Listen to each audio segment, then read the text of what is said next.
शिवरात्रि पर जानिए महादेव के अनेकानेक नाम उनके आध्यात्मिक अर्थों के साथ।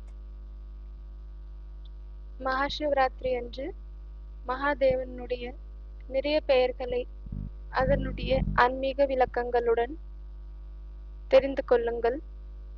Selected point number 3576 3576.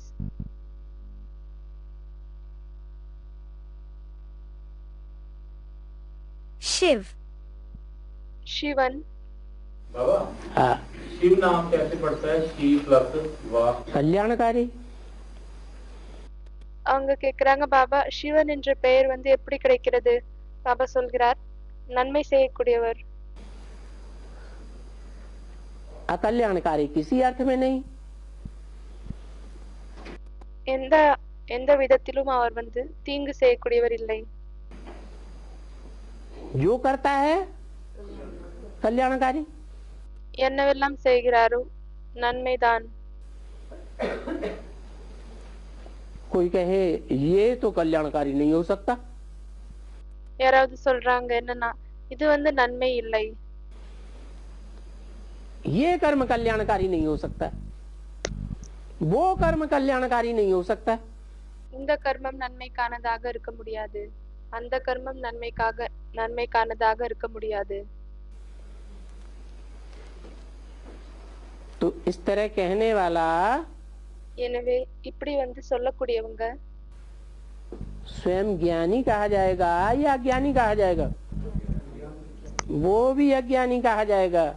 அவங்க வந்து ஞானி என்று சொல்ல முடியுமா, இல்லையானால் அஞ்ஞானி என்று சொல்ல முடியுமா?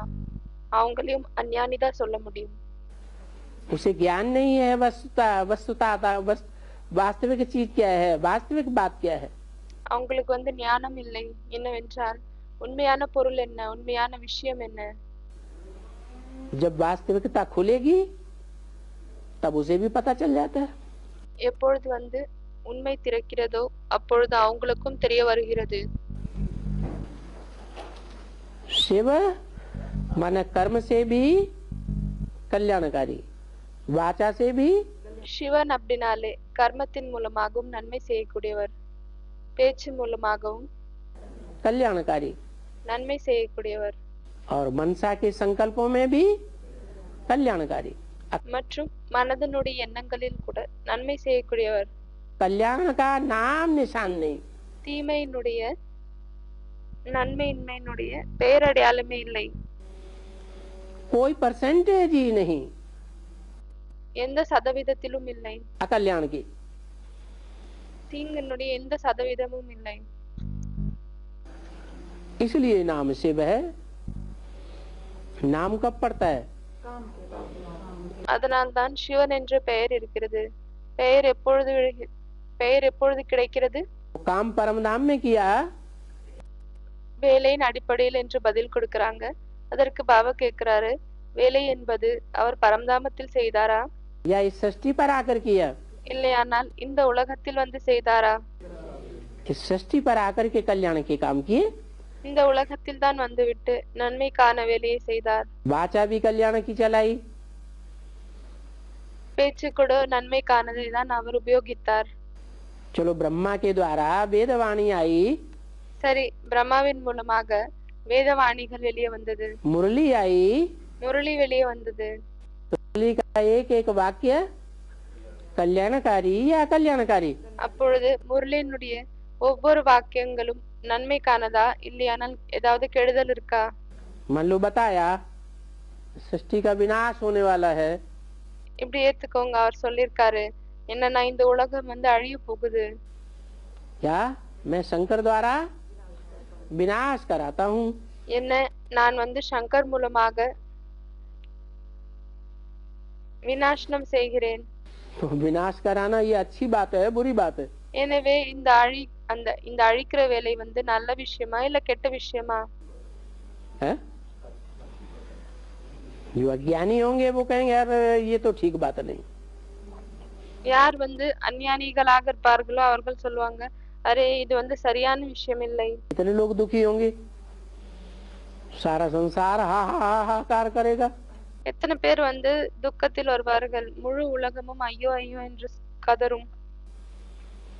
लेकिन हाहाकार कौन करेंगे? ஆனால் யார் அப்படி வந்து கதறுவார்கள்? उन हाहाकार करने वालों के बीच में कोई जय जयकार करने वाले भी होंगे या नहीं होंगे? होंगे। तो कौन श्रेष्ठ हुए? எனவே அப்படி ஐயோ ஐயோ என்று கதறக்கூடியவர்களுக்கு நடுவில் யாரோ ஒருத்தர் वो जय जय कर करने वाले इतने श्रेष्ठ हैं வெற்றி என்று சொல்லக்கூடியவர்களும் இருப்பார்கள் இல்லையா? எனவே இவர்களின் நடுவில் யார் வந்து சிரேஷ்டமானவர்கள்? कि जो हाहाकार करने वालों की प्लेंटियन तादाद है, उनके कर्मों के ऊपर जीत पाने वाले हैं। அந்த வெற்றியில் இருக்கக்கூடியவர்கள் இவ்வளவு சிரேஷ்டமானவர்கள் என்னவென்றால், ஐயோ ஐயோ என்று கதறக்கூடியவர்கள் நிறைய பேர் இருக்கிறார்கள், ஆனால் அவங்களுடைய கர்மத்தின் மீது வெற்றி அடையக்கூடியவர்கள் ஆவாங்க. इसलिए उनको वाहवाही उनके दिल से निकलती है। அதனால்தான் அவங்களுடைய மனதிலிருந்து வாஹ் வாஹ் என்ற அந்த வார்த்தை வெளியே வருகிறது. कि ईश्वर ने जो किया, ये सारे संसार का विनाश किया, किसके लिए किया? என்னவென்றால் ஈஸ்வர் என்னவெல்லாம் செய்கிறார், முழு உலகத்தையும் அழிக்கிறார், இது எல்லாம் யாருக்காக செய்கிறார்? हमारे लिए किया।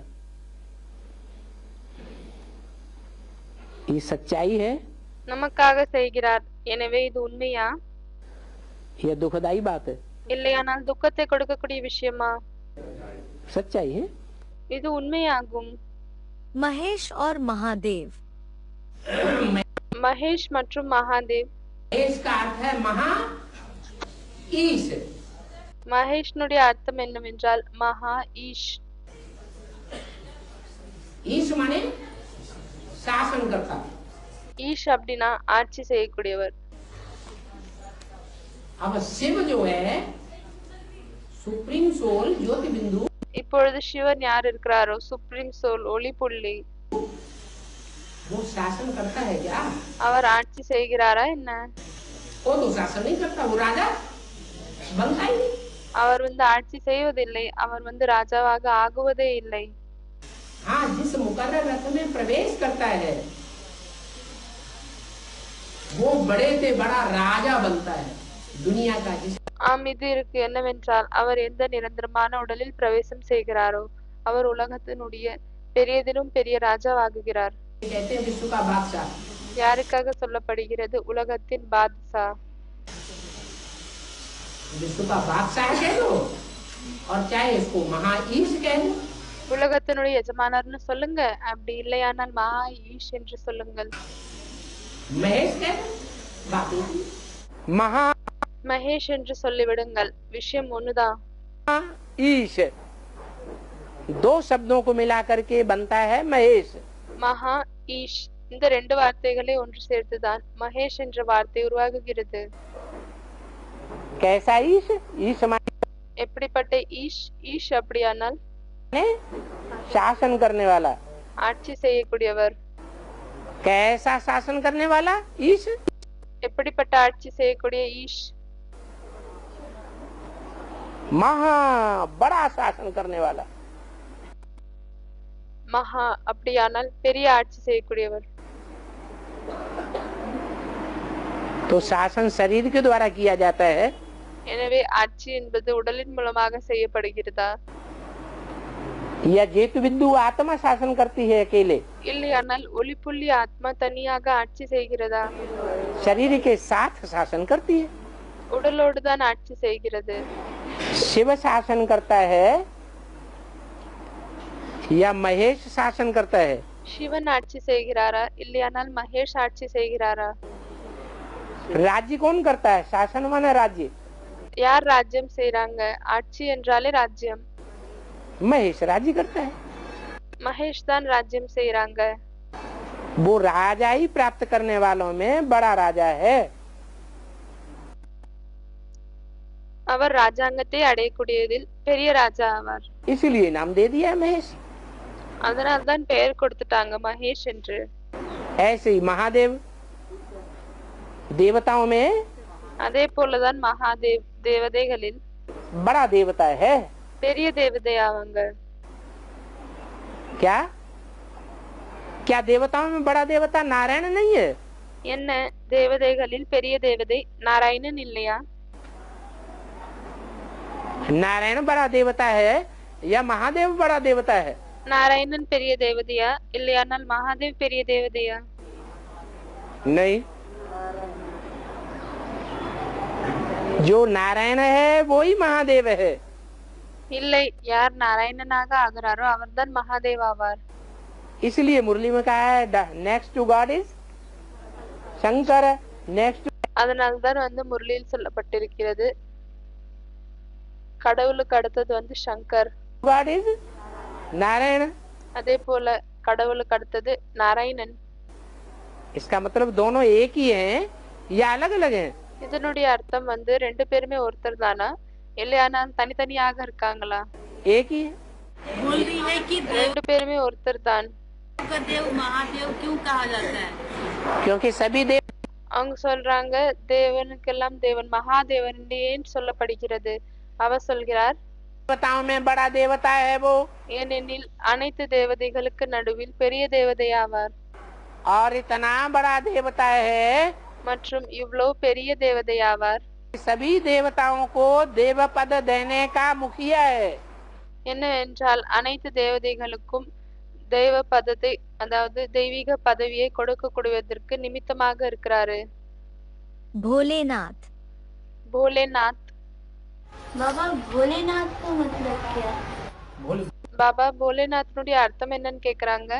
भोले बच्चों का नाम, ज्यादा चाड़े नहीं है। கள்ளம் கபடமற்ற குழந்தைகளின் நாத் ஆவார், சுவாமி ஆவார். हैं? ज्यादा तिकड़मबाज नहीं है। ரொம்ப ஏமாற்ற வேலை செய்யக்கூடியவங்க இல்லை. क्या? और भोले वाले हैं, என்ன ரொம்ப கள்ளம் கபடமற்றவர்கள்.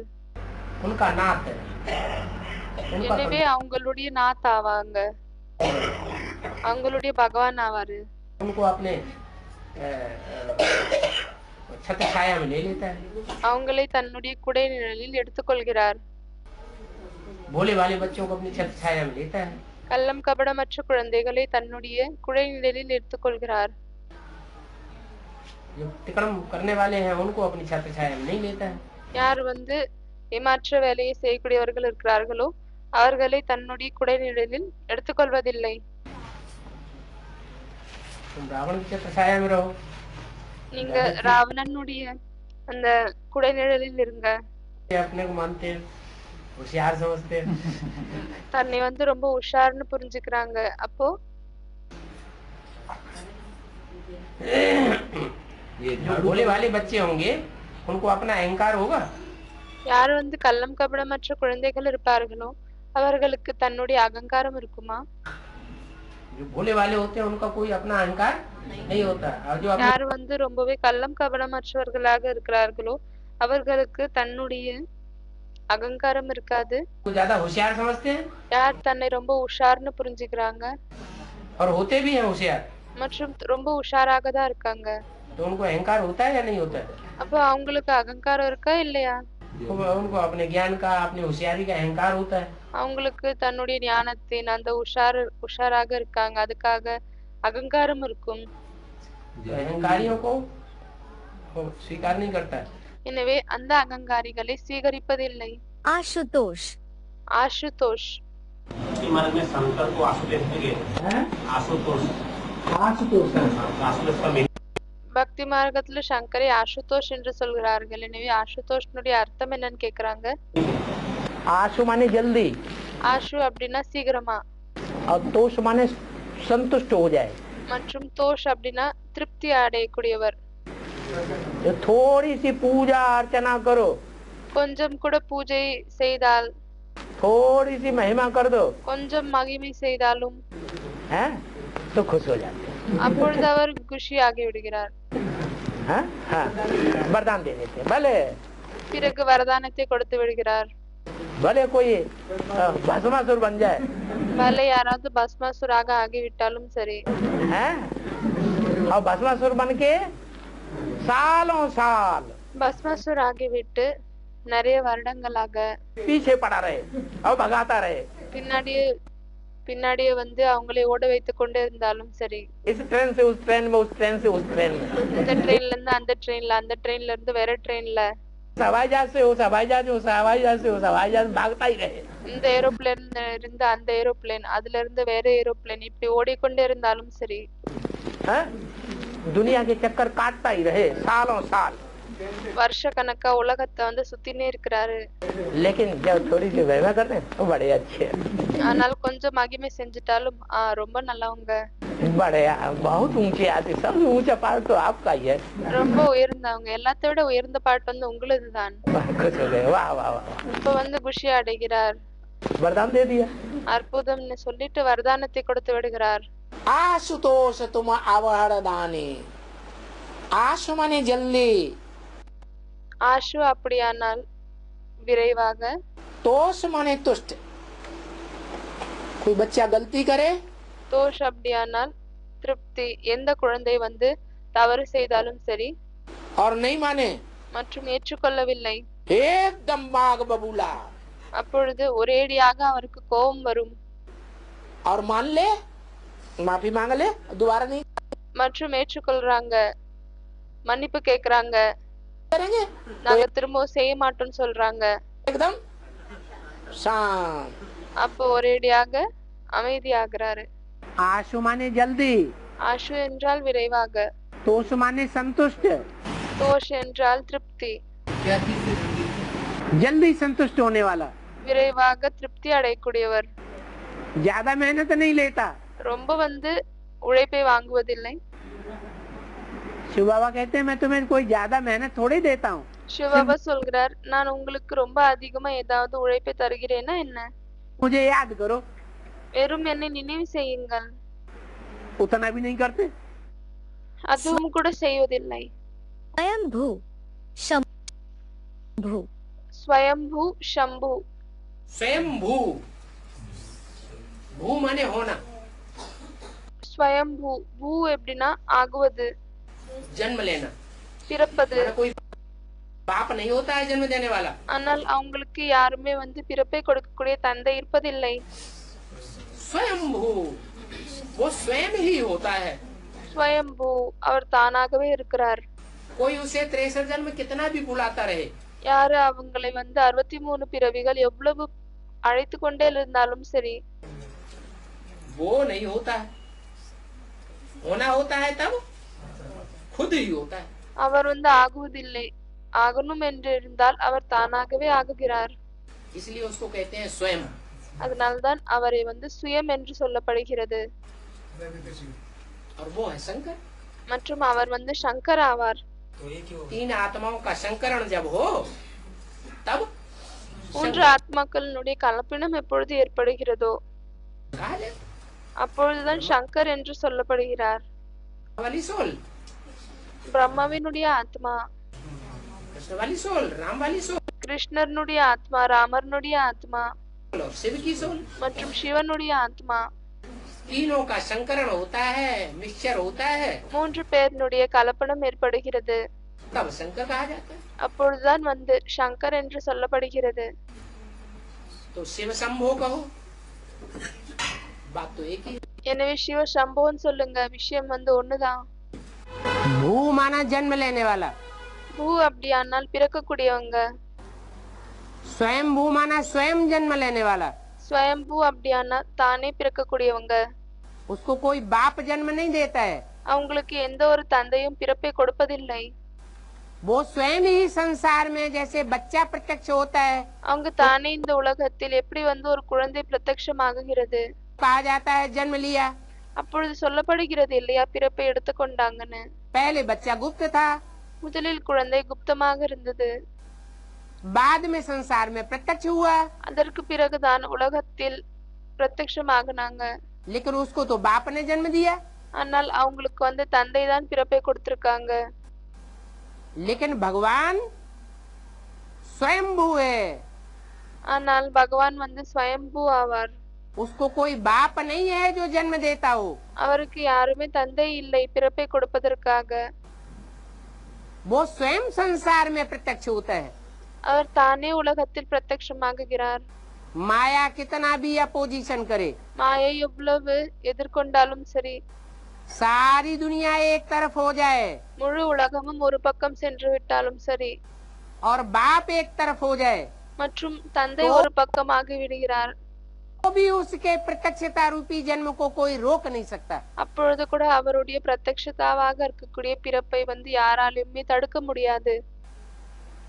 वो प्रत्यक्ष होकर के ही रहेगा, इसलिए उसको कहते हैं स्वयंभू। அவர் கண்டிப்பாக பிரத்யக்ஷமாகுவாரு. அதனால்தான் அவரை ஸ்வயம்பூ என்று சொல்லப்படுகிறது. तो खुद है जो குதா தானே இருக்கிறாரு. स्वयंभू होता है, भू माना प्रत्यक्ष होना, जन्म लेना। யார் ஸ்வயம்பூவாக இருக்காங்க இல்லையா, பூ அப்படின்னா பிரத்யக்ஷமாகுவது, பிறப்பை எடுத்துக்கொள்வது. जो स्वयं प्रत्यक्ष होता है उसका नाम है स्वयंभू। स्वयं யார் சுயம் பிரத்யக்ஷமாகறாங்களோ அவங்களுடைய பேர் தான் शंभू। भू स्वयंभू माने अपने पार्ट को खुद ही डिक्लेयर करता है, அப்படியானால் தன்னுடைய பாட்டை தானே டிக்ளேர் பண்றாரு. दूसरा कोई डिक्लेयर, साकार में ऐसा कोई व्यक्ति नहीं है। மற்றவங்க வேறு யாருமே சாகாரத்தில் இப்படி எந்த ஒரு மனிதனும் இல்லை. उसके पार्ट के तरफ इशारा करे, யார் அவருடைய பாட்டின் பக்கம் சைகை காமிக்கிறாங்க. इसलिए कहा जाता है हर हर। அதனால்தான் சொல்லப்படுகிறது ஹர ஹர, माने पापों का हरण कर ले। அப்படியானால் பாவங்களை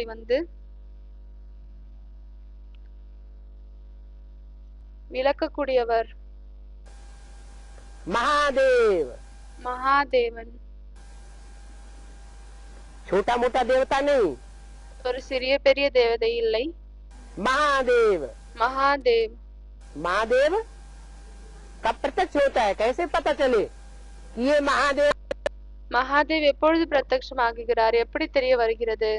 है, ये छोटा मोटा देव है। இவங்க மகாதேவ் ஆவாங்க, இவங்க சிறிய பெரிய தேவதைగా ஆகுவாங்க.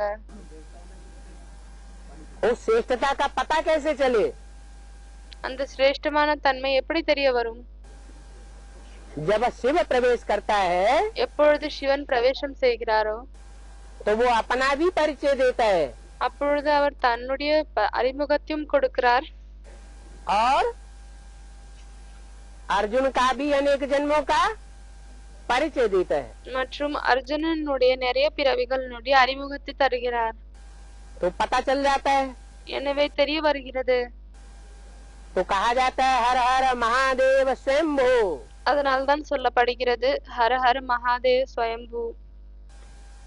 काशी विश्वनाथ, காஷி விஸ்வநாத். क्या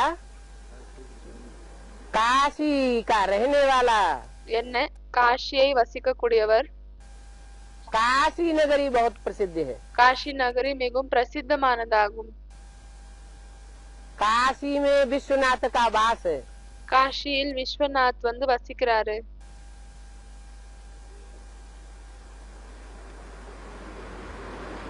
और गंगे से कनेक्शन है, மற்றும் கங்காவோடு கனெக்ஷன் இருக்கு. गंगे का नाम लास्ट में क्यों डाल दिया கங்கையினுடைய பெயரை லாஸ்டில் ஏன் சேர்த்து விட்டார்? है? क्योंकि उसकी प्रत्यक्षता तब तक नहीं होती पूरी ஏனெனில் அவங்களுடைய பிரத்யக்ஷதா அப்பொழுது வரை முழுமையாகுவதில்லை.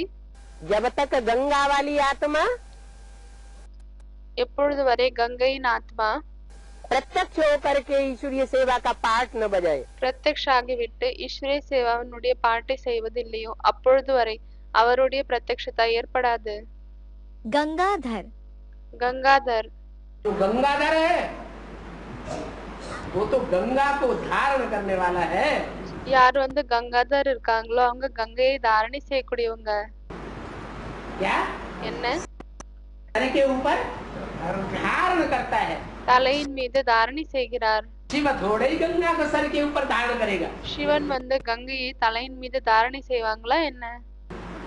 शिव की वाणी में कोई ऐसा वाक्य आया है जिसमें गंगा को ऊंचा साबित किया गया हो? சிவனுடைய வாணியில் ஏதாவது இப்படிப்பட்ட வாக்கியம் வந்ததா, அதுல கங்கையை உயர்ந்தவங்களாக சொன்ன மாதிரி? है?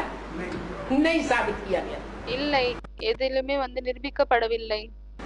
लेकिन शंकर के प्रैक्टिकल जीवन में ஆனால் சங்கரனுடைய பிராக்டிக்கல் வாழ்க்கையில் संगमयुगी दुनिया का ऐसा क्षण भी आवेगा சங்கம் யுக உலகத்தில் இப்படிப்பட்ட நேரம் கூட வரும் जहाँ वो ब्रह्मा कुमार कहलाने वाले இங்கு அந்த பிரம்மகுமார் என்று சொல்லக்கூடியவர்கள் ब्रह्मा कुमार कुमारी कहलाने वाले பிரஜாபிதா பிரம்மகுமார் குமாரிகள் என்று சொல்லக்கூடியவர்கள் बच्चों के बीच में குழந்தைகளுக்கு நடுவில் गंगा को सर के ऊपर चढ़ा के रखेगा கங்கையை வந்து தலையின் மீது தூக்கி வைப்பார் पार्वती को सर के ऊपर नहीं चढ़ाएगा பார்வதியை வந்து தலையின் மீது தூக்கி வைப்பதில்லை क्योंकि जब एडवांस ज्ञान निकलता है ஏனெனில் எப்பொழுது அட்வான்ஸ் நாலேஜ் வருகிறதோ पार्वती नहीं निकलती அப்பொழுது பார்வதி வந்து வெளியே வருவதில்லை பயப்படுறாங்க त्रिमूर्ति में एक बकरी भी பாபா சொல்லிருக்காரு திருமூர்த்தியில ஒரு ஆடும் இருக்கு है तो बकरी से शेर प्रभावित होगा क्या नहीं அப்பொழுது ஆடோடு சிங்கம் வந்து பிரபாவத்துல வருமா என்ன இல்லை तो जब एडवांस ज्ञान निकलता है तो जो जगदम्बा का पार्ट है எனவே எப்பொழுது அட்வான்ஸ் நாலேஜ் வருகிறதோ அப்பொழுது எந்த ஜெகதம்பாவினுடைய பார்ட் இருக்கோ वो जगदम्बा का पार्ट तो 9-10 साल की बच्ची होती है அந்த ஜெகதம்பாவினுடைய பார்ட் வந்து 9-10 வயசு கொண்ட குழந்தையாக இருக்காங்க वो ज्ञान को उतनी गहराई से नहीं समझती அவங்களால் ஞானத்தை வந்து அவ்வளவு ஆழமாக புரியவில்லை इसलिए वो सर पे धारण करने योग्य नहीं है அதனால்தான் அவங்களும் தலையின் மீது தாரணை செய்து கொள்ளக்கூடிய தகுதி கொண்டவங்களாக இல்லை कौन है सर पर धारण करने योग्य जो एडवांस ज्ञान को जो कन्या யார் வந்து தலையின் மீது தூக்கி கொண்டு வைக்கக்கூடிய தகுதி உள்ளவங்க सबसे पहले गहराई तक उठा लेती எந்த கன்யா வந்து அந்த ஞானத்தை முதலில் எல்லாத்தை விட ஆழமாக எடுத்துக்கொள்றாங்க और वो कहाँ से निकलती है மற்றும் அவங்க எங்க இருந்து வெளியே வராங்க यूपी से யூபில இருந்து भले अव्यक्त वाणी में बाबा ने बोला है गंगा कहाँ பலே அவ்யக்த் வாணியில் பாபா சொல்லிருக்கிறாரு से निकली கங்கா எங்க இருந்து வெளியே வந்தது से निकली या कानपुर से निकली और बाबा ने அலகாபாத்ல இருந்து வெளியே வந்துச்சா இல்லையானால் கான்பூர்ல இருந்து வெளியே வந்துச்சா कानपुर क्यों घुसेड़ दिया அரே பாபா நடுவுல கான்பூர் என்று ஏன் சொல்லிட்டாரு कोई राज होगा ना ஏதாவது ரகசியம் இருக்கும் இல்லையா तो एडवांस ज्ञान में सबसे पहले गहराई का ज्ञान उठाने वाली எனவே அட்வான்ஸ் நாலேஜ்ல எல்லாத்தை விட ஆழமான ஞானத்தை எடுத்துக்கொள்ளக்கூடியவங்க कोई गंगा ही निकलती है ஒரு கங்கா தான் வெளியே வராங்க सारे भारत में भ्रमण करने के बाद முழு பாரதத்துல சுற்றிய பிறகு एक कन्या निकली ஒரே ஒரு கன்யா வெளியே வந்தாங்க जो ज्ञान को पूरा गहराई से उठाती है யார் ஞானத்தை முழுமையாக ஆழத்தில் வந்து எடுத்துக்கொள்றாங்க सर के ऊपर धारण करने योग्य नहीं है அப்பொழுது அவங்க தலையின் மீது தாரணை செய்யக்கூடிய தகுதி உள்ளவங்களாக இல்லையா என்ன धारण करने योग्य தாரணை செய்யக்கூடிய தகுதி உள்ளவங்க शंकर को गंगाधर कहा जाता है சங்கரை கங்காதர் என்று சொல்லப்படுகிறது अर्थात गंगा का धरवना कर लिया அப்படியானால் கங்கையை தாரணை செய்து கொண்டார் नहीं तो गंगा को बड़ा अभिमान था இல்லையானால் கங்காவிற்கு ரொம்ப அபிமானம் இருந்தது जैसे और ब्रह्मा कुमारियों को अभिमान होता है எப்படி வந்து மற்ற பிரம்மகுமாரிகளுக்கு எல்லாம் அபிமானம் இருக்கு இல்லையா ऐसे गंगा भी बड़ी देह अभिमानी होती है அதே போல கங்கையும் கூட ரொம்ப தேக அபிமானியாக இருக்கு ब्रह्मा के कमंडल से जब नीचे उतरती है तो பிரம்மாவினுடைய அந்த கமண்டத்துல இருந்து எப்பொழுது கீழே இறங்குறாங்களோ बड़े जोर शोर से आती है அப்பொழுது ரொம்ப ஜோராக இறங்குவாங்க फिर शंकर की जटाओं में उलझ जाती है பிறகு சங்கரனுடைய அந்த ஜடையில வந்து சிக்கி கொள்றாங்க तो सारा अभिमान चूर चूर हो जाता है அப்பொழுது எல்லா அபிமானமே வந்து உடைந்து விடுகிறது इसलिए गंगाधर कहा जाता है। அதனால்தான் வந்து கங்காதர் என்று சொல்லப்படுகிறது. चंद्रमौली,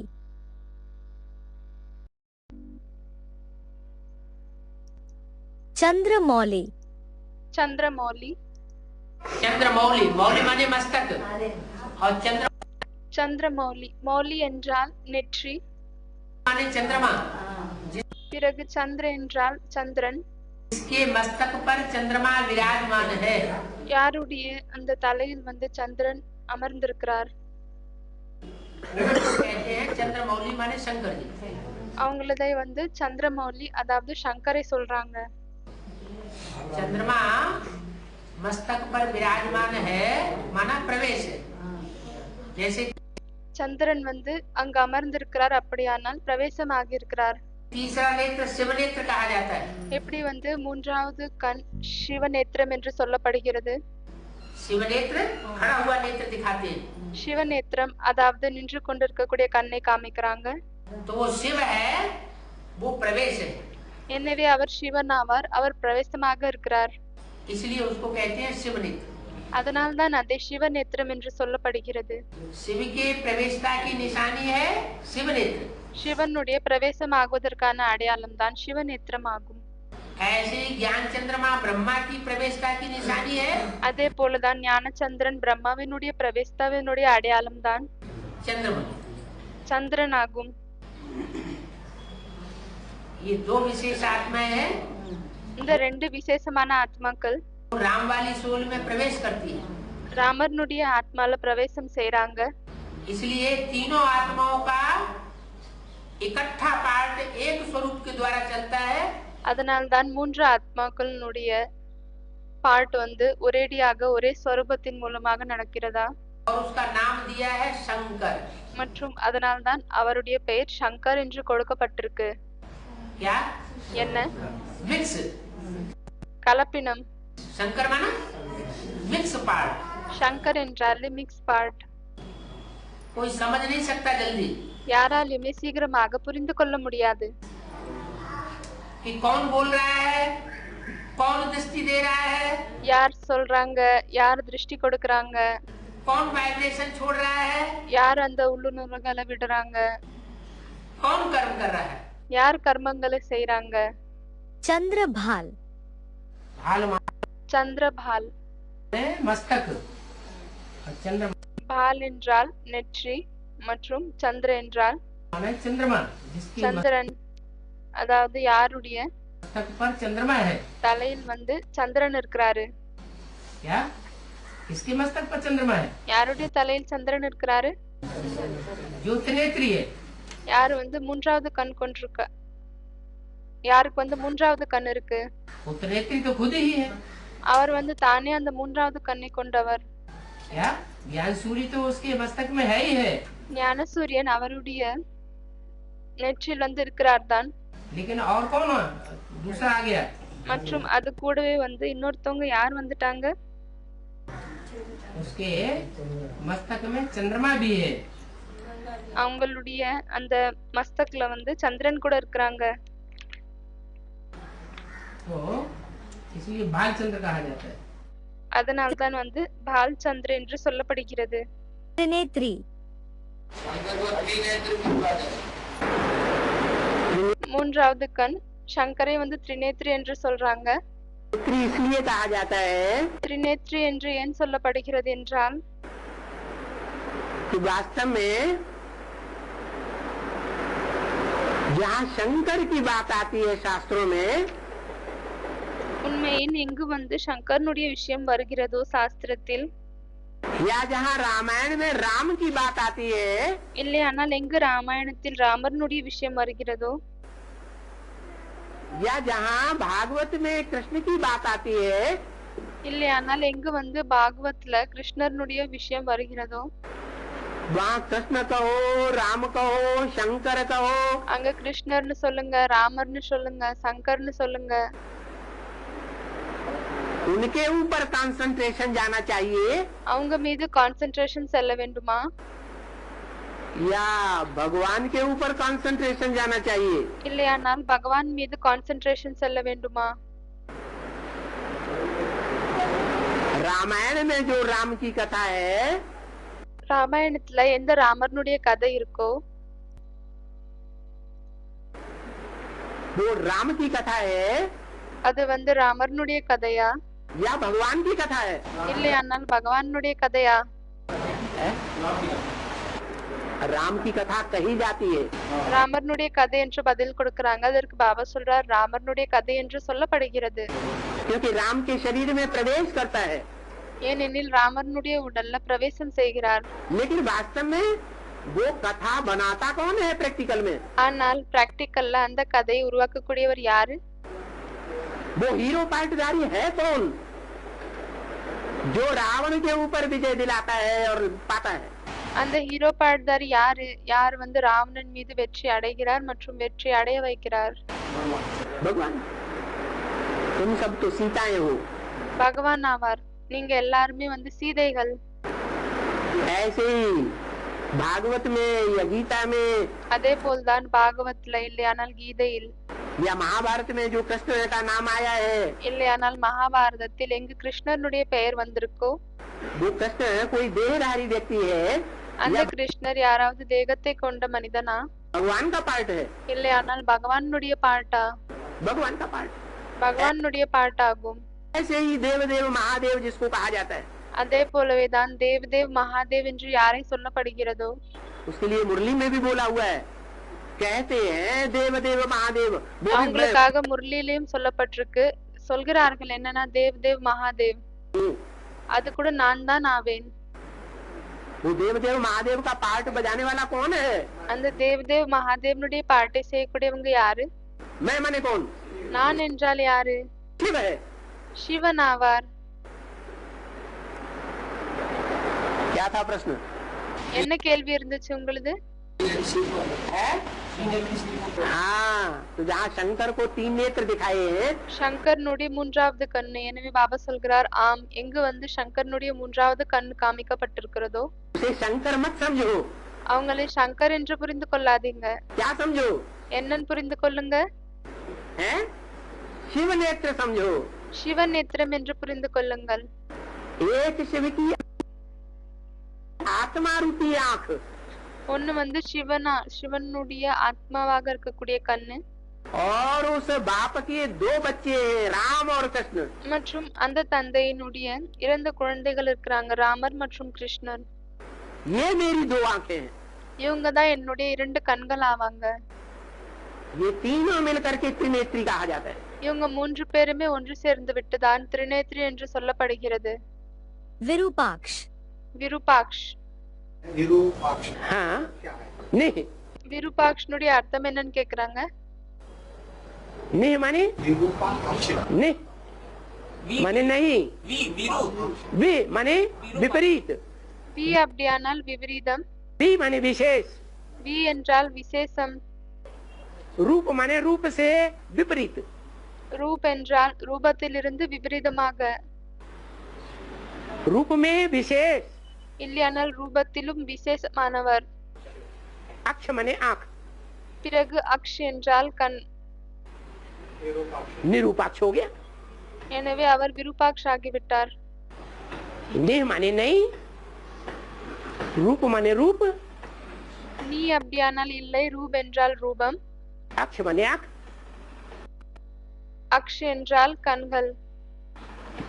जो रूप से विपरीत है யார் வந்து ரூபத்திலிருந்து விபரீதமாக இருக்கிறாரு, ऐसी उसकी आंख है। இப்படி அவருடைய கண்களாக இருக்கு. हमारी आपकी आंखें दिखाई पड़ती हैं, நம்மளுடைய உங்களுடைய கண்கள் வந்து தென்படுகிறது. आंखों का रूप दिखाई पड़ता है, கண்ணனுடைய ரூபம் தென்படுகிறது. छोटी है, बड़ी है, चिमदी है, काली है, कोची है। சிறியதாக இருக்கு, பெரியதாக இருக்கு. उसकी आंख रूप नहीं है, ஆனால் அவருடைய கண்கள் ரூபம் இல்லை. ऐसी आंख है, இப்படிப்பட்ட கண்ணு. इसलिए निरूपाक्ष है। அதனால்தான் அவர் நிருபாக்ஷ் ஆவார். सारा संसार को देखती है। அப்பொழுது கூட அவர் வந்து முழு சன்சார் உலகத்தையும் பார்க்கிறார். नीलकंठ நீல்கண்ட். शंकर के गले में काला क्यों दिखाया गया? யாரோ கேக்குறாங்க பாபா சங்கர்னுடைய அந்த கழுத்துல வந்து கருப்பாக ஏன் காமிக்கப்படுகிறது? इनको नीलकंठ क्यों? நீல்கண்ட் ஏன் சொல்றாங்க? शंकर को विषपाई कहते हैं या नहीं कहते हैं? சங்கரை வந்து விஷத்தை அருந்தக்கூடியவர் என்று சொல்லப்படுகிறதா இல்லையா? है? विष पिएगा விஷத்தை குடிக்கிறார். और विष का असर दिमाग में जाने दे या न जाने दे? அப்போ அந்த விஷத்தினுடைய பிரபாவத்தை புத்தி வரும் செல்ல விடணுமா இல்ல விடக்கூடாதா? है? विष का असर आत्मा के ऊपर होने दे या नहीं होने दे? அந்த விஷத்தினுடைய பிரபாவம் ஆத்மாவின் மீது ஏற்பட விடணுமா விடக்கூடாதா? नहीं होने देगा। ஏற்பட விட மாட்டார். तो विष पीता तो है, எனவே அவர் விஷத்தை குடிக்கிறார் தான். लेकिन मस्तक तक पहुंचने नहीं देता। ஆனால் அதை வந்து நெற்றி தலைவரை போக விட மாட்டார். जब सर के अंदर विष पहुंचेगा ही नहीं எப்பொழுது தலைக்குள்ள வந்து விஷமே வராதோ रुक जाएगा, அப்பொழுது அது எங்கு நின்று விடும்? गले में रुक गया। அந்த தொண்டையில் வந்து நின்று விட்டது. तो भक्ति मार्ग में ऐसे दिखाया है। எனவே பக்தி மார்க்கத்தில் வந்து இப்படி காமிச்சிருக்காங்க. बाबा भी आते हैं तो गले तक जब डूब जाते हैं பாபாவும் வருகிறாரு. எனவே அவர் எப்போ கழுத்து வரை மூழ்கிடுறாரோ तब निकालते हैं। அப்பொழுதுதான் அவரை வெளியே தூக்குறாங்க. तो नीलकंठ दिखाते हैं। எனவே அந்த தொண்டையை வந்து एक ப்ளூ கலர்ல காமிக்கிறாங்க. चिड़िया होती है नीलकंठ, ஒரு பறவை கூட இருக்கு இந்த நீல்கண்ட் என்ற பெயர் கொண்ட. देखिए பார்த்திருக்கீங்களா? नीले कंठ वाली चिड़िया क्या खाती है? அதோட அந்த தொண்டை கூட பாத்தீங்கன்னா நீல நிறத்தில் இருக்கு. அது என்ன சாப்பிடுது? कीड़े मकोड़े खाती है। कीड़े புழு பூச்சிகளை சாப்பிடுது. मकोड़ों में विष होता है या अमृत होता है? எனவே அந்த புழு பூச்சிகள்ல வந்து விஷம் இருக்கிறதா இல்லையானால் அமிர்தம் இருக்கா? विष ही विष भरा पड़ा होता है।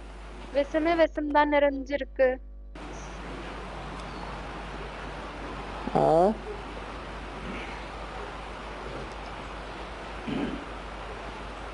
बाबा भी मजेदार बातें बोलते रहते हैं मुरली में। பாபா கூட முரளியில வந்து விஷயங்களை சொல்லிக் கொண்டே இருக்கிறாரு.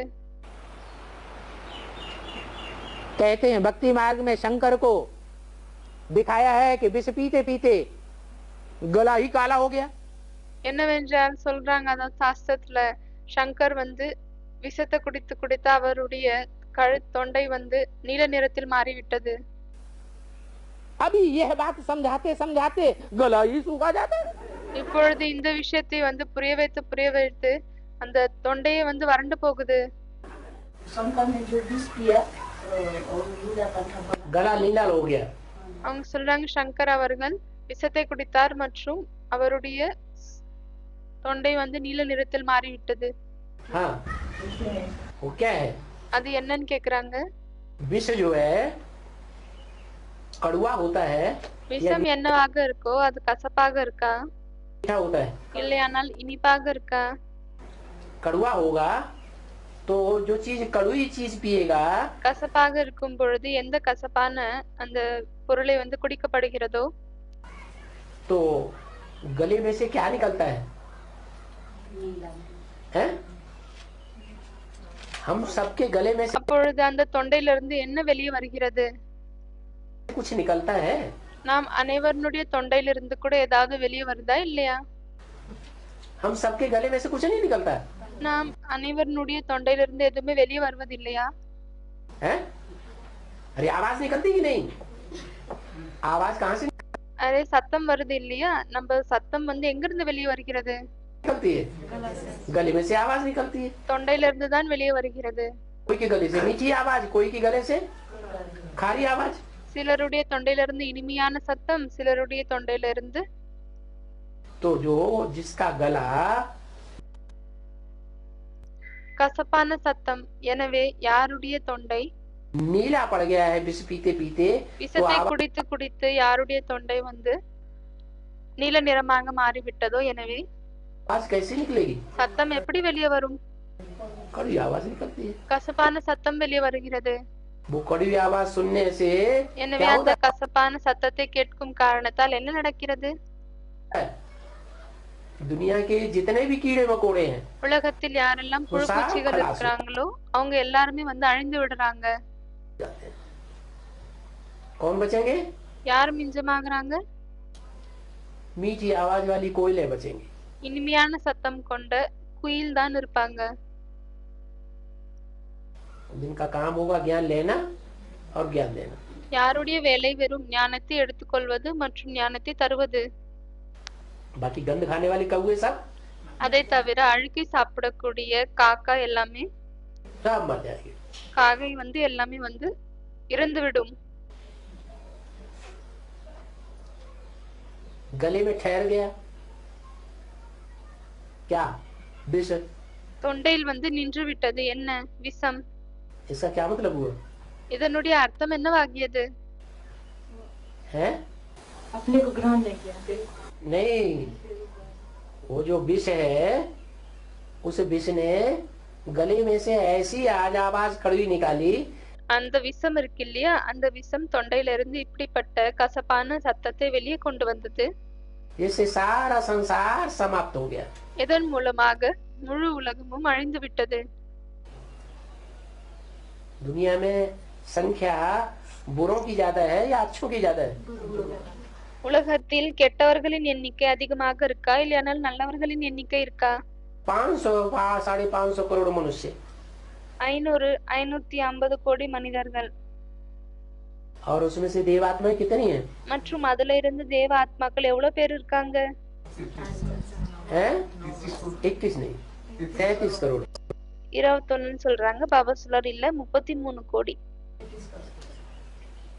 तो 33 करोड़ देवात्माएं और எனவே बाकी 33 கோடி தான் தேவதைகள், மற்ற அனைவர்களுமே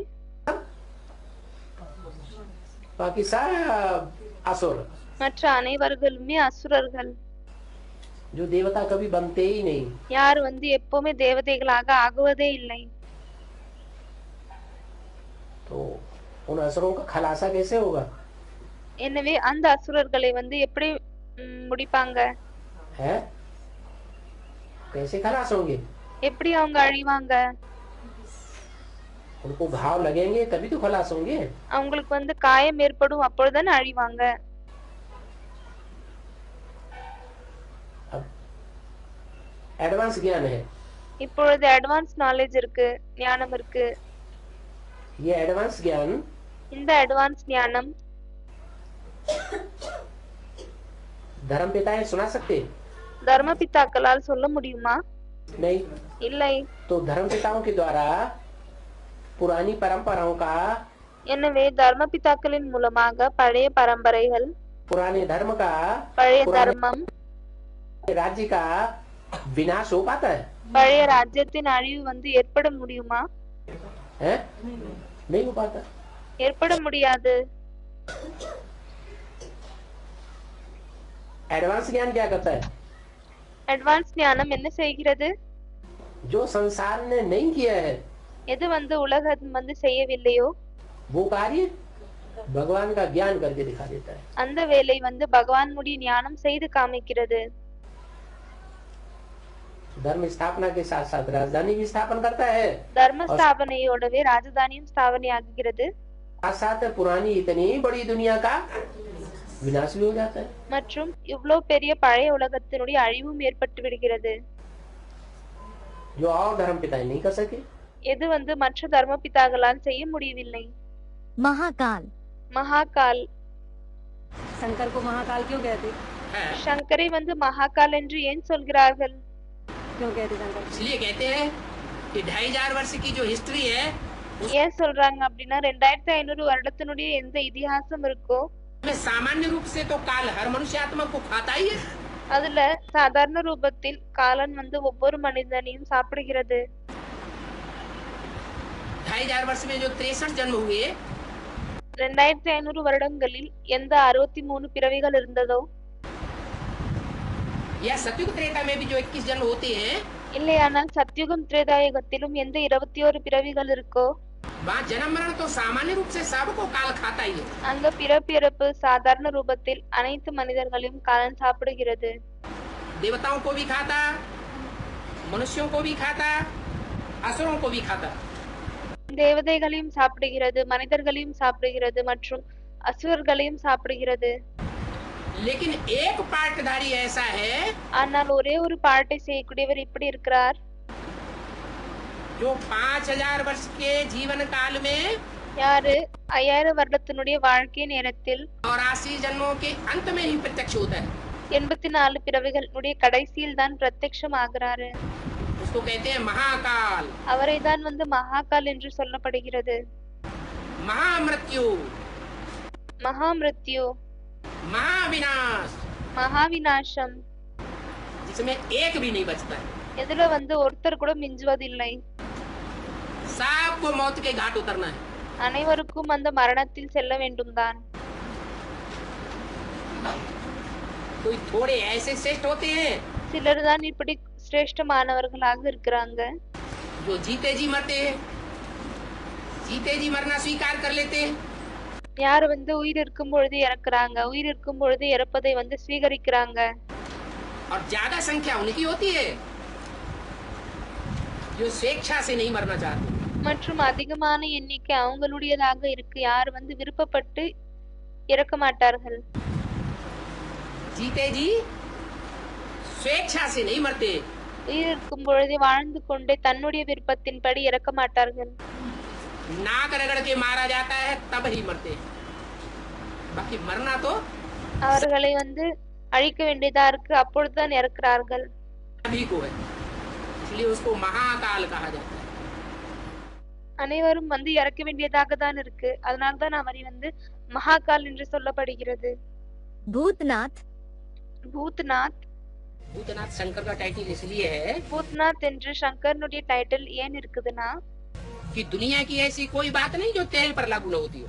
என்னவென்றால் உலகத்தில் எந்த ஒரு விஷயமும் உனக்கு பொருந்தாத போல இல்லை. क्या बच्चे, तुम्हारा बाप आया हुआ है, என்ன குழந்தைகளே, உங்களுடைய தந்தை வந்திருக்கிறார். तो भूत प्रेत अगर बैठे हुए हो तो वो ये बात सच्ची समझे या झूठी समझे? அப்பொழுது பூத் பிரேத் இங்க அமர்ந்திருந்தால் பிறகு அவர்கள் இந்த விஷயத்தை உண்மையானது என்று புரிந்து கொள்வார்களா, இல்லையா தவறானதா? झूठी समझे, हमारा बाप नहीं आया हुआ है। பொய்யானது என்று புரிந்து கொள்வார்களா? ஏன் நம்மளுடைய தந்தை வரவில்லையா? माने भूत प्रेतों का बाप नहीं आया हुआ है। அப்படியானால் அந்த பூதங்களுடைய தந்தை வரவில்லையா? हाँ, वो भूत प्रेतों का भी बाप है, அவர் அந்த பூதங்களினும் தந்தை ஆவார். देवताओं का भी बाप है,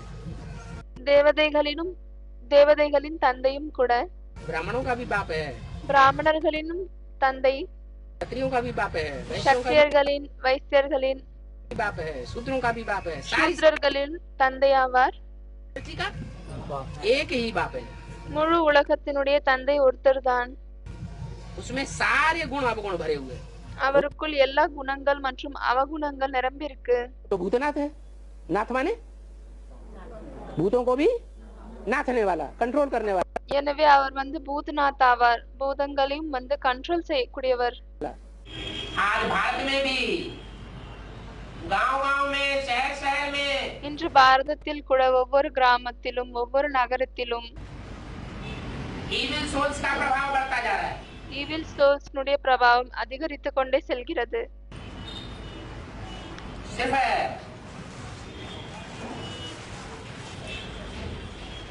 भारत की बात नहीं है, இது வெறும் பாரதத்தினுடைய விஷயம் மற்றும் இல்லை. अभी तो सारी दुनिया में अकाले मौत का तांडव नृत्य होगा। இப்பொழுது முழு உலகத்திலும் அகால மரணத்தின் தாண்டவ நடனம் ஏற்படும்.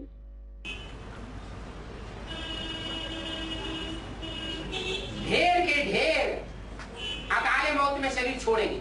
நிறைய பேர் அந்த அகால மரணத்தில் உடலை விடுவார்கள் और सूक्ष्म शरीर धारण करते जाएंगे। மற்றும் சூட்ச்ம உடலை தாரணை செய்து கொண்டே செல்வார்கள். कितना तांडव होगा, எவ்வளவு தாண்டவம் ஏற்படும். उन भूत प्रेतों को कंट्रोल करना इन तांत्रिकों के बस की बात ही नहीं रह जाएगी। அந்த பூத பிரேதங்களை கண்ட்ரோல் செய்வது தாந்திரிக்னுடைய வசத்திலே இருக்காத விஷயமாக ஆகிவிடும்.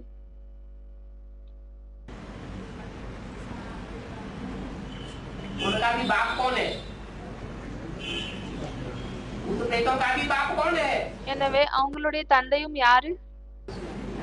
भूतनाथ। பூதநாத் ஆவார். इसलिए देवात्माओं को भी कहता है, मनुष्य आत्माओं को भी कहता है, அதனால்தான் தேவ ஆத்மாக்களுக்கும் சொல்கிறார், மனித ஆத்மாக்களுக்கும் சொல்கிறார், मनुष्य गुरुओं को भी कहता है, மனித குருக்களுக்கும் சொல்கிறார். और भूत प्रेत का पार्ट बजाने वाले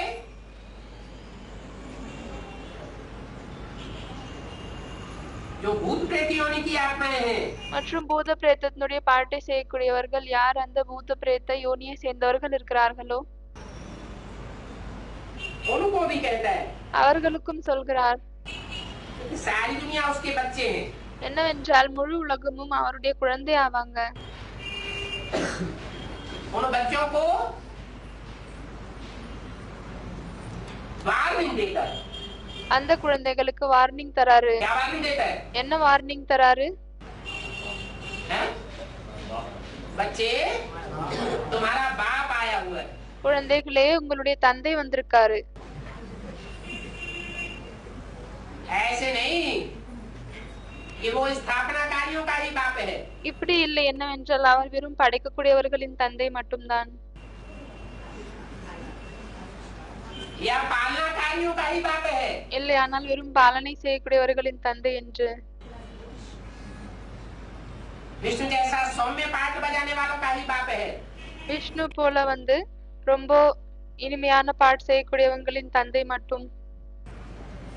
वो भूत प्रेतों का भी बाप है। இப்படி இல்லை, அவர் பூத பிரேதங்களுடைய தந்தையும் ஆவார். भूतनाथ उसका टाइटल है। பூதநாத் என்று அவருக்கு டைட்டில் இருக்கு. बबूलनाथ और पशुपतिनाथ। பபுல்நாத் மற்றும் பசுபதிநாத். एक ही आत्मा है ஒரே ஒரு ஆத்மா தான் இருக்கிறாரு. जो संपन्न स्टेज प्राप्त करने के बाद யார் சம்பன்னமான ஸ்டேஜை அடைந்த பிறகு जैसे जैसे शरीर में प्रवेश करती है எப்படி உடலில் பிரவேசம் செய்யறாங்களோ वैसा वैसा पाठ बजाती जाती है। அப்படியே பாட்டை செய்து கொண்டே செல்றாங்க. बबूलनाथ भी है, कांटे जैसे, बबूल के कांटे जैसे பபுல்நாத் ஆகவும் இருக்கிறார். கருவேல மரத்தினுடைய முள்கள் போல் खुदाई है, துக்கம் கொடுக்கக்கூடியவங்களாக இருக்காங்க. नाथ लेती है। அவங்களையும் கண்ட்ரோல் பண்றாரு. फिर वही आत्मा है जो पशुपतिनाथ कही जाती है। பிறகு அதே ஆத்மா தான் பசுபதிநாத் என்று சொல்லப்படுகிறார். पशु माने जानवर, பசு அப்படினால் விலங்குகள். जानवरों की तरह जो दुखदाई है விலங்குகளை போல் யாரு துக்கத்தை கொடுக்கக்கூடியவங்களாக இருக்காங்களோ उन जानवरों को भी देवता बना देती है। அந்த விலங்குகளையும் தேவதையாக ஆக்கி விடுகிறார். इसलिए नेपाल में पशुपतिनाथ मंदिर बना हुआ है। அதனால்தான் நேபாளல பசுபதிநாத் கோவில் உருவாக்கப்பட்டிருக்கு. नाम काम के आधार पर पड़ते हैं। பேர் வேலையினுடைய அடிப்படையில் தான் கிடைக்கிறது. काम शरीर के द्वारा ही किया जाता है, மற்றும் வேலை உடல் மூலமாக தான் செய்யப்படுகிறது. करती तो आत्मा है। ஆனால் ஆத்மா தான் செய்கிறது. पशुओं का पति, பசுபதிநாத் என்றால் விலங்குகளின் பதி. पशुओं का जो पति है उसको भी नाथने वाला है। விலங்குகளுடைய பத்தி யார் இருக்காங்களோ அவங்களையும் கூட கண்ட்ரோல் செய்யக்கூடியவங்க. सारी दुनिया क्या है? पशु तो है। முழு உலகமும் என்னவாக இருக்கு? விலங்குகள் தானே. जानवरों में सब दुनिया बन गई விலங்கை போல் உலகமாக மாறிவிட்டது. और उनका भी पति कौन है? மற்றும் அவங்களுக்கும் கணவர் யாரு? पशुओं का भी पति एक प्रजापिता, விலங்குகளுக்கும் கணவர் ஒரு பிரஜாபிதா. और उसको भी नाथा किसने? மற்றும் அவங்கள கூட யார் கண்ட்ரோல் பண்ணாங்க? नाथा माने नकेल डाल देना। किसने नाथा? நாத்தா, அதாவது கண்ட்ரோல் பண்றது என்றால் மூக்குத்தி இடுவது. எனவே யார் கண்ட்ரோல் பண்ணாங்க? शिव बाबा। சிவபாபா. तो पशुपति नाथ कहा जाता है। எனவே பசுபதிநாத் என்று சொல்லப்படுகிறார். पशुपति नाथ में कोई शिवलिंग वो शंकर की मूर्ति नहीं बनाते हैं। பசுபதிநாத் கோயில்ல சங்கரனுடைய மூர்த்தி உருவாகுவதில்லை. क्या बनाते हैं? என்ன உருவாக்குகிறார்கள்? निराकार लिंग बनाते हैं। நிராகார லிங்கத்தை உருவாக்குகிறார்கள். निराकार लिंग निराकार की यादगार है। नट எனவே அது வந்து நிராகாரனுடைய நினைவார்த்தமாகும். राज நட்ராஜ். हाँ जी, சங்கரை வந்து நட்ராஜ் என்று சொல்லப்படுகிறது.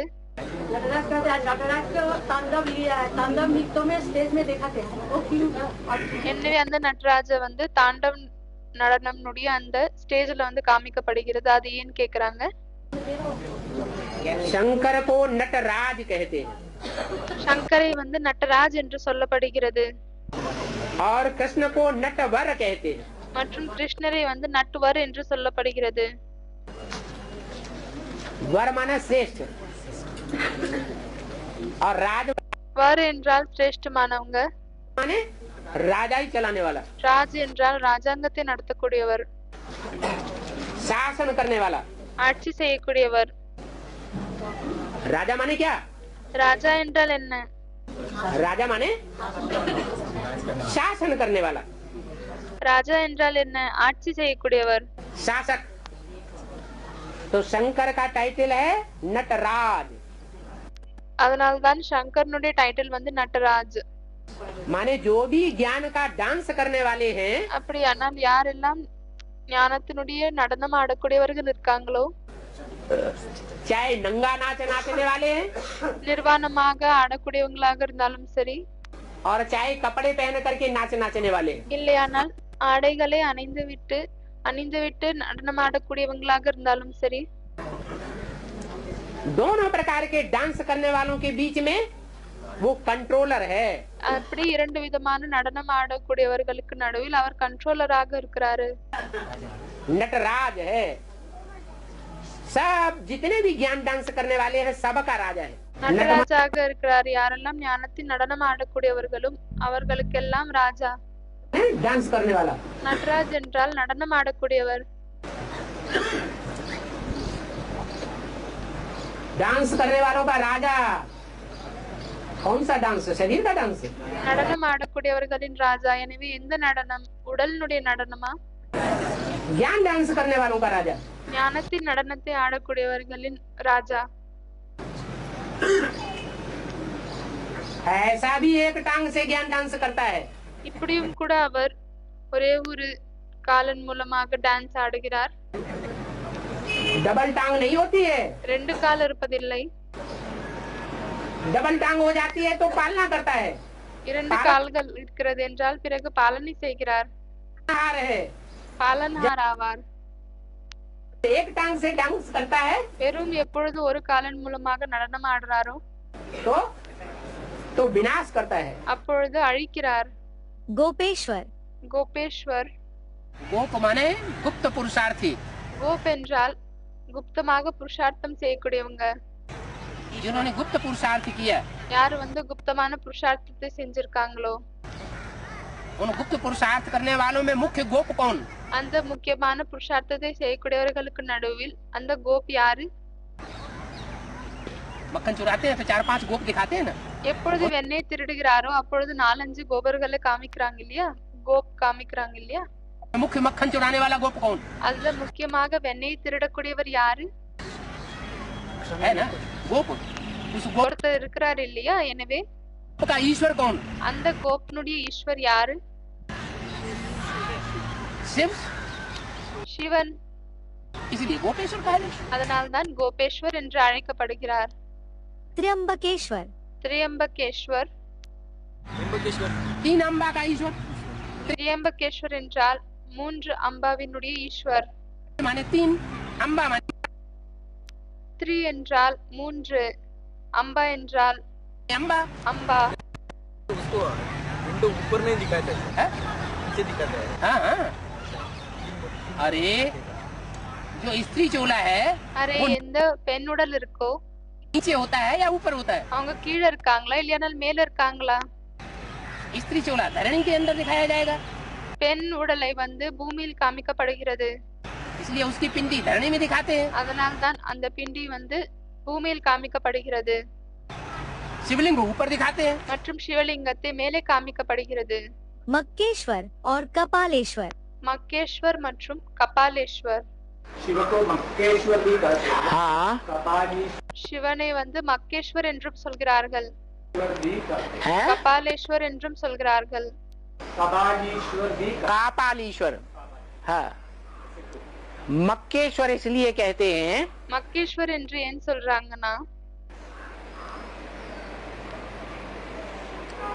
कि जितने भी दुनिया में मक्कार हैं, உலகத்தில் யாரெல்லாம் வந்து ஏமாற்றக்கூடியவர்கள் இருக்காங்களோ, मक्कार हैं दुनिया में ज्यादा तादाद में या नहीं? அதிகமான எண்ணிக்கையில் ஏமாற்றத்தை தரக்கூடியவங்க உலகத்தில் இருக்காங்களா இல்லையா? मक्कारों की संख्या कम है या बहुत है? அவங்களுடைய எண்ணிக்கை குறைவாக இருக்கிறதா இல்லையானா நிறைய இருக்கா? बहुत है। நிறைய இருக்கு। उन सब के ऊपर शासन करने वाला है। அவங்க அனைவரின் மீது ஆட்சி செய்யக்கூடியவர் ஆவார்।